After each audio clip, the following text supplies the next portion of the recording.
दंतेवाड़ा में 5 दिन पहले 14 टन गाड़ी में आगी लगाए के घटना के आरोपी 4 जन नक्सली मल्ला पुलिस करे हवे गिरफ्तार। दंतेवाड़ा जिला के भांसी थाना क्षेत्र में 5 दिन पहले 14 गाड़ी में आगजनी के घटना में शामिल नक्सली मन के तलाश में पुलिस और सुरक्षा बल के जवान बनना आज बड़े सफलता हासिल हुई से पुलिस डहार ने बताया गया कि तलाशी अभियान के दौरान गहनार, कोंडापाल, हुर्रेपाल और बेछापाल के जंगल में तलाशी अभियान के दौरान 4 नक्सली मन गिला गिरफ्तार करे गए थे। ये नक्सली मन पूछताछ के दौरान ये बात ला स्वीकार करीन कि वही मन 5 दिन पहले 14 गाड़ी ला आग लगाए के घटना में शामिल रही है। फिलहाल पुलिस चारों नक्सली मन से कड़ा पूछताछ करत है, जेखर से 5 दिन में हुए दूसर घटना के जानकारी घलो मिले के संभावना हवे। वरिष्ठ अधिकारियों के मार्गदर्शन में जिला दंतेवाड़ा में चलाए जा रहे नक्सल उन्मूलन अभियान के अंतर्गत डीआरजी एवं बस्तर फाइटर दंतेवाड़ा, डीआरजी बीजापुर,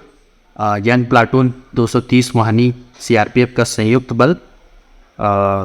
दिनांक 26 नवंबर को भांसी क्षेत्र में सड़क निर्माण कार्य में लगे हुए वाहनों के आगजनी में शामिल माओवादी की उपस्थिति की आसूचना पर ग्राम गहनार, हुर्रेपाल, बेछापाल, कोंडापाल की ओर गश्त सर्च के लिए रवाना हुए थे। गश्त सर्च के दौरान फोर्स हुर्रेपाल एवं कोंडापाल के जंगल के मध्य 4 संदिग्ध व्यक्ति छिपते एवं भागते हुए देखे गए, जिसे फोर्स द्वारा घेराबंदी कर पकड़ा गया और चारों से पूछताछ करने पर स्वयं को पहला बोटी उर्फ बद्रू जो हुर्रेपाल का निवासी है और ये हुर्रेपाल पंचायत का मिलिशिया कमांडर है